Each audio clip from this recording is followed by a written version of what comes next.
The first time I saw him, he was sitting at my piano like he belonged there. Not playing it, just sitting near it. His coffee forgotten, his eyes on the ivory keys like they'd whispered to him across the cafe. He had the kind of presence that didn't shout. It breathed. Settled in your bones like a familiar song you couldn't quite name. I should have told him the piano was off limits. But I didn't. I hadn't touched it in 3 years. Not since Marcus left. The cafe was mostly empty that day, a Tuesday in late November, the kind of afternoon where the wind bites at your wrists and the sky looks like bruised lilacs. It was always slow on days like that. Just a few quiet souls in thick scarves, nursing tea in silence. He came in wearing a storm-colored coat and gloves he didn't take off. He ordered black tea with honey, no sugar, and left a tip that made my eyebrows twitch. I told myself not to think about him after he left. And then he came back the next Tuesday. And the next. And the next. His name was Elian. I didn't learn that until week 4. Before that, he was just the man with quiet eyes and unreadable thoughts who always sat near the piano and never touched it. He read strange old books with titles in French. He smelled faintly of tobacco and leather and something sweet, figs maybe. He always wore that storm coat even when it was warm inside. And he always looked like he was listening. To what, I couldn't tell. People think cafes are about coffee. They're wrong. Cafes are about permission. People come here to breathe differently. To cry into cups. To confess. To forget. To flirt. To pretend. To hope. They come here to fall apart a little, in peace. Maybe that's why he kept coming. Or maybe that's just what I told myself. You play. The first words I said to him. It was December by then. The snow had just started to lace the windows like frostbitten lace. I was wiping tables after the lunch rush, and he was sitting as usual, back corner, nearest the piano, a book open on the table, untouched. He looked up, and his eyes surprised me. Not because of their color, gray, like gravel after rain, but because they saw right through me. Like he knew exactly why I'd asked. No, he said softly. But I listen like it's my first language. I didn't know what to say to that, so I just nodded. And wiped the next table too hard. The piano was old. Weathered. 2 keys stuck in cold weather. Middle C always a little flat. It belonged to my grandmother. It had been hers before it was mine. When I was 5, she taught me how to let music live in my fingers. Not play, but feel. She said a good song was like a sigh that knew where to go. I played in school. Played in church. Played in the park. Played for Marcus. Until one night he said, "You could have been more if you tried harder." And I stopped. It's funny what you remember when someone's gone. Not the big things. Not the vacations or the birthday dinners or the nights that were supposed to mean something. You remember the socks. The half-sung songs in the shower. The way he licked his thumb before turning a page. The bruise-shaped silence after every argument. You remember that he didn't ask you to stop playing. He just never asked you to start again. After he left, I gave myself one rule, never sit at the piano again. I still cleaned it. Tuned it, even. I made excuses, called it maintenance. But I never let my hands settle on it. Not once. Not until Elian. Why do you come here? I asked him that on the 8th Tuesday. He was folding a corner of his book's page, sipping his tea like the world wasn't spinning. Why do you ask? You never bring a laptop. Or a phone. You stay for hours and read the same book. You tip like it's the only thing you know how to do. And you always sit by the piano. He was quiet for a long moment. Because I'm waiting, he said. For what? A song. I didn't play that day. But something in my chest did. One night after closing, I sat on the bench again. I didn't play. Just sat there. Palms open on my lap. Breathing. The air felt thicker there. Like memory. I reached out. Touched a key. F. My breath caught. I pressed again. F, then A. Then C. A chord. Small. Aching. Like an old letter you forgot you wrote. Then nothing. I got up. Locked the cafe. Went home. Cried. Weeks passed. Tuesdays came and went. He stayed. Always left before closing. Never asked me to play. But sometimes, he'd say things like, "There's something in the silence here." Or, "Your fingers still remember." Or, "You don't have to heal all at once." Like he knew. Like he'd been broken too. Then, one Tuesday, snow. And he didn't come. I waited. Closed late. Turned the lights off slowly. Whispered to the piano. Hoped. Nothing. The next morning, I came in early to clean. There was a note inside the piano. Just folded paper, nothing fancy. My name on the front in slanted letters. Inside, the words. Noel. I didn't come because I was afraid. Afraid that this, whatever this is too gentle for someone like me. I don't know how to stay. But I've never wanted to try until you. If you play again, I'll know I still have a chance. I'll be listening. E. My fingers shook for the rest of the day. I read the note 13 times. I didn't know what it meant. I didn't know what I wanted. But I knew what I feared. That he'd leave before I could answer. That night, I unlocked the piano bench. Sat down. And I played. Slow. Soft. Not for anyone else. Just for me. And maybe for him. I played the song I never finished writing for Marcus. The one that was supposed to be a promise. A future. A home. I played it until it broke apart into new notes. Different ones. More mine. And when I looked up, he was there. Standing in the doorway. Coat dusted with snow. Eyes on fire. He didn't say anything. Just walked toward me. Slowly. Like a man returning to somewhere he thought he'd lost.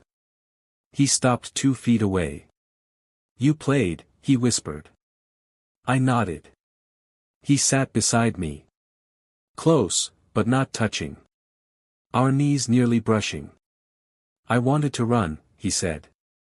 I'm good at running. But the thought of not hearing you again. He looked down. Then up. You scare me, he said. You make me want to stay. I didn't say anything.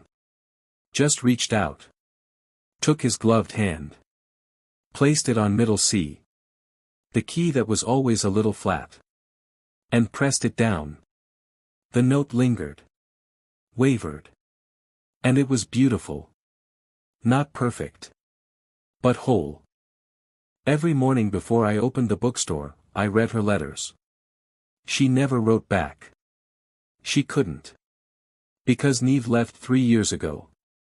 Not the kind of leaving with suitcases and tears. The kind of leaving that death takes without asking. The store opens at 9. But I come in at 7. 2 hours alone with the ghosts. I unlock the door, breathe in the dust and paper and cedar. Flip the lights on one at a time. The front window glows golden in the early sun, the glass still fogged from the night cold. I walk to the back. A drawer under the register. Inside, 176 letters. All written. None sent. They're not fancy. Some are folded notebook paper. Others torn from receipts, napkins, grocery lists. I never planned to write them. They just happened. Like grief needed to speak or it would rot in me. March 4th. Neve. Your sweater still smells like rosemary. I wore it yesterday even though it's too small. Thought maybe if it missed you too, I'd feel less stupid about it. May 18th. Neve. A woman asked me today if I believed in soulmates. I told her no, I lied. August 1st. Neve. You should see how the ivy's taken over the west wall. I swear it grows out of spite. Like it wants to swallow the building whole. You don't ever really stop loving someone like Neve. She wasn't loud. She wasn't the sun. She was rain in late spring. Quiet, nourishing, necessary. We met in a laundromat, if you can believe it. I accidentally took her basket. She watched me fold her favorite hoodie for 20 minutes before she told me. I was so embarrassed, I offered to buy her coffee. She accepted. 12 years together. 5 in this bookstore. 3 since she left. They say grief has stages. Denial. Anger. Bargaining. Depression. Acceptance. Bullshit. Grief is not a straight road. It's a cul-de-sac. You keep ending up in the same place, holding the same memory, asking it to feel different. I never dated again. Didn't even think about it. Not until her.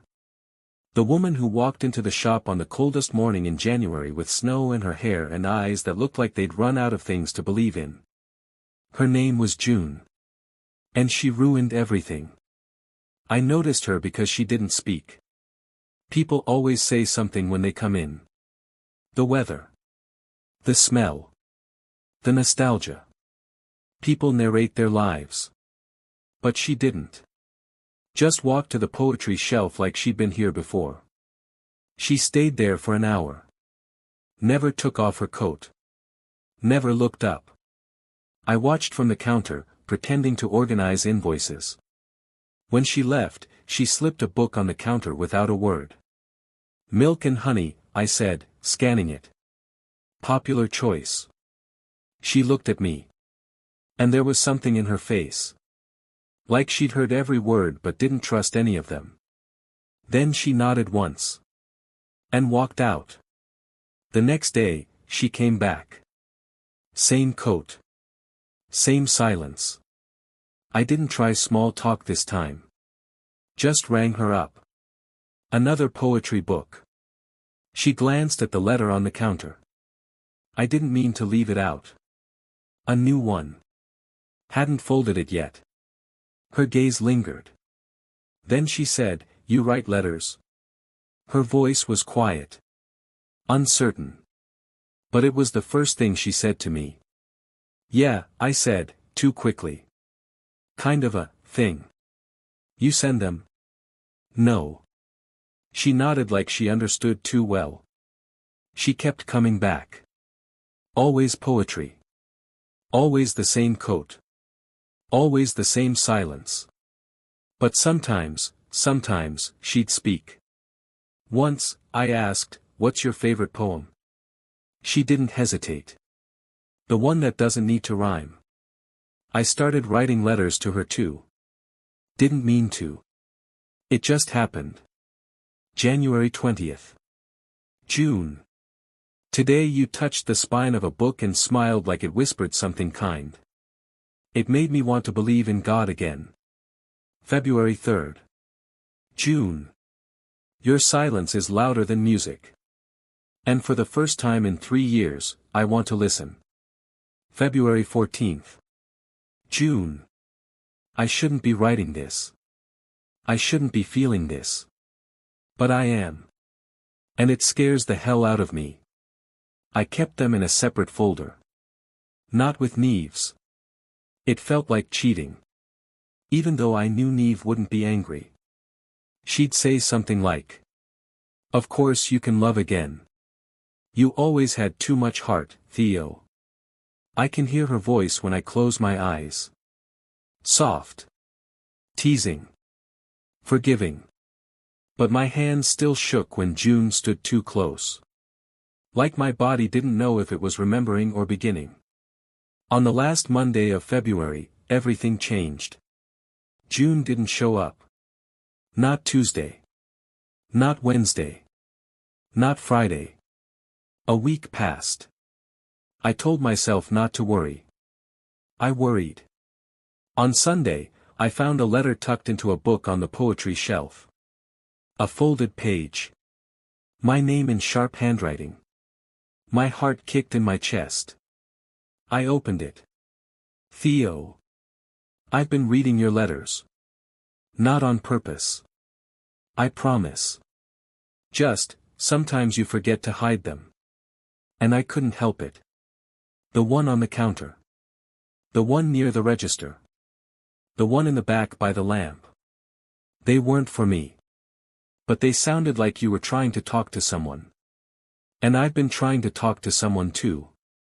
Maybe we're both just haunted. Maybe that's okay. I'm not ready. But I'm not running. June. I read it 3 times. Folded it. Put it in the drawer. Next to hers. She came back on Tuesday. Same coat. Same snow in her hair. I didn't say anything. Just smiled. And slid her a new letter. Blank paper. Pen beside it. Invitation. Her eyes flicked to it. Then back to me. Thank you, she said. Her voice steadier now. For waiting. People talk about love like it's some grand, cinematic moment. The fireworks. The thunderclap. The symphony.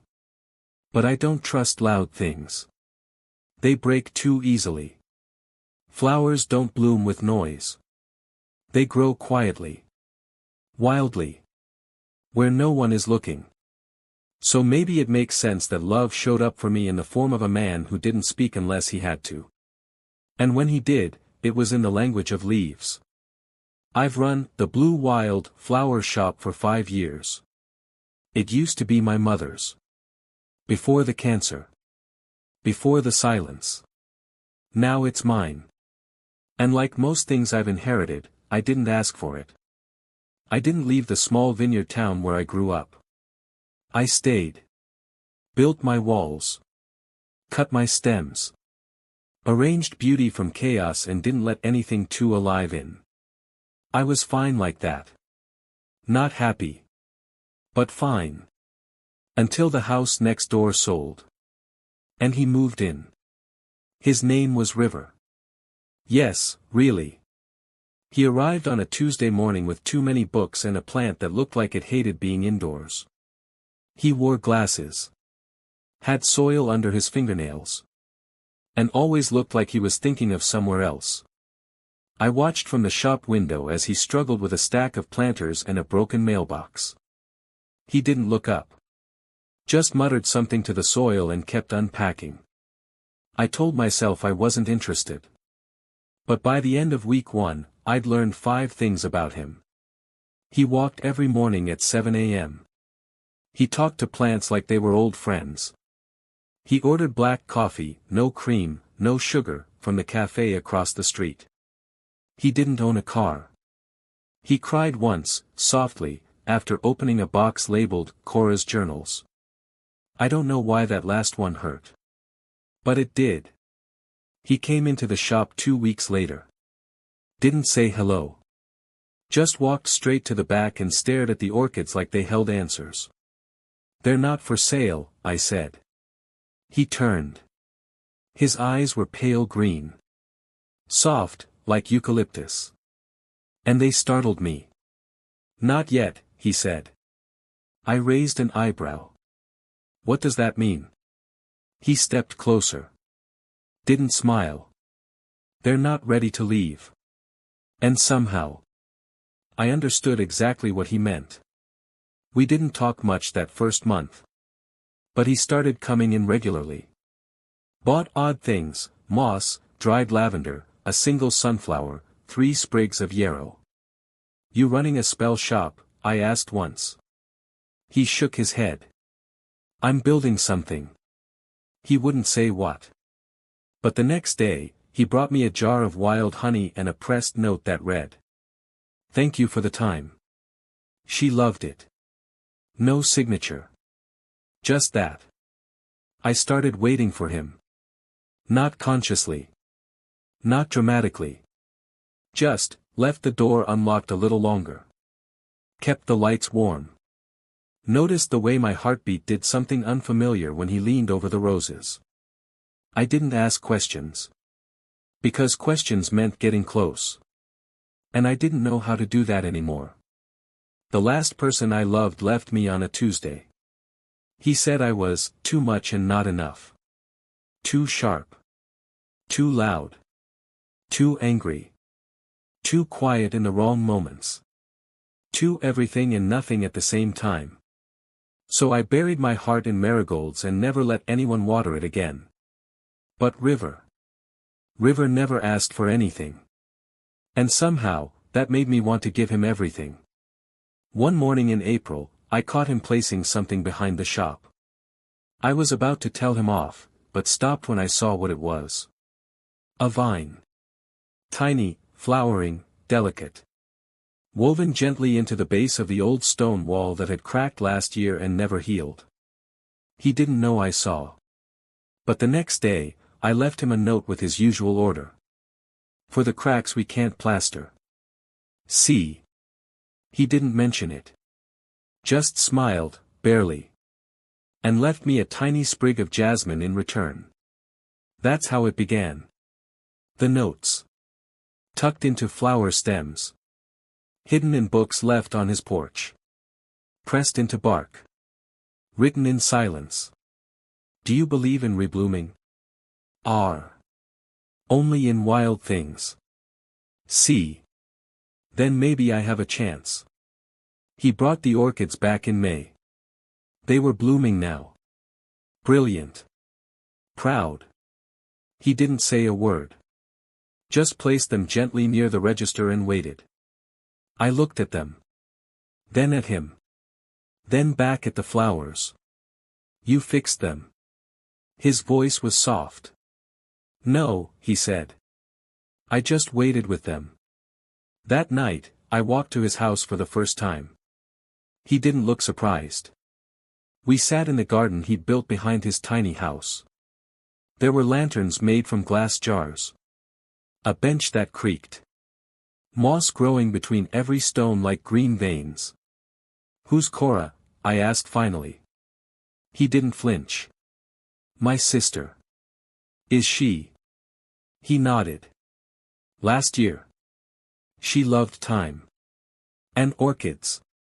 And poetry with no rhyme. My heart ached in a place I'd sealed off. You built this for her. I built this because of her. I don't know when I started crying. I just remember his hand brushing mine. Gentle. Tentative. Like a question. And I answered. Not with words. But by not pulling away. We didn't kiss that night. But something bloomed. Slow and strong. The kind of bloom that doesn't need sunlight to survive. We built something, River and I. Not a romance full of fire and drama. But a quiet place where two broken people could sit. And not apologize for the ruins. Love, I've learned, doesn't always announce itself. Sometimes it plants itself silently. And waits. And waits. And waits. Until one day, you realize you've been blooming all along. There's something cruel about returning to a place you once called home. It doesn't wait for you. It just continues. The street still curves the same way. The bakery still smells like burnt sugar and cinnamon. The same postman waves. The same trees lean toward the same sun. But somehow, you're the stranger. That's how I felt when I came back to Alder Hill after 10 years. Like the town remembered me, but didn't miss me. Except for her. Liana. The girl I almost loved. I left for all the usual reasons. Ambition. Grief. Cowardice. Take your pick. I got into a photojournalism program in New York and didn't look back. I told myself it was the right thing. She was dating someone. I was grieving my brother. The timing was bad. We were friends. I had every excuse. Except the truth. Which was this. I loved her. Loved her like a prayer whispered too late. And I didn't tell her. Now I'm back because my mother broke her hip. Needs help with groceries and driving and the stairs that aren't steep, but absolutely are. I told myself it would be temporary. A few months, maybe. Just until she's steady again. Just until I figure out how to look at this town without seeing Liana's laugh in every corner. The first time I saw her again, it was raining. Of course it was. She was standing in the middle of Clark Street holding a bag of oranges and wearing the same ridiculous raincoat she had in college. Bright yellow. The color of defiance. She turned, and time split in half. Milo, she said, like my name was something sharp she wasn't sure how to hold. Hey, Lee, I managed. Her mouth quirked the way it always did when she was unsure whether to smile or throw something. You came back. I did. We stood there for too long, in the rain, with a puddle between us. Like always. She invited me to dinner that week. Not at a restaurant. At her place. Same house. Same overgrown porch. Same smell of rosemary and worn wood. I brought wine. She cooked pasta. We talked like we weren't made of bruises. Or at least, we tried. How's the city? She asked, pouring me a glass. Loud, I said. Lonely. Beautiful. She nodded. You were always going to outgrow this place. I looked at her. Did I? Her eyes didn't meet mine. You tell me. We didn't talk about what we were.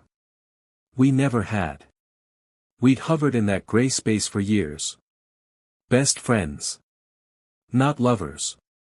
Not nothing. But not enough. There were moments, God, so many moments, when it would have taken one word to change everything. But we never said it. Maybe we were scared of breaking the only thing we knew was real.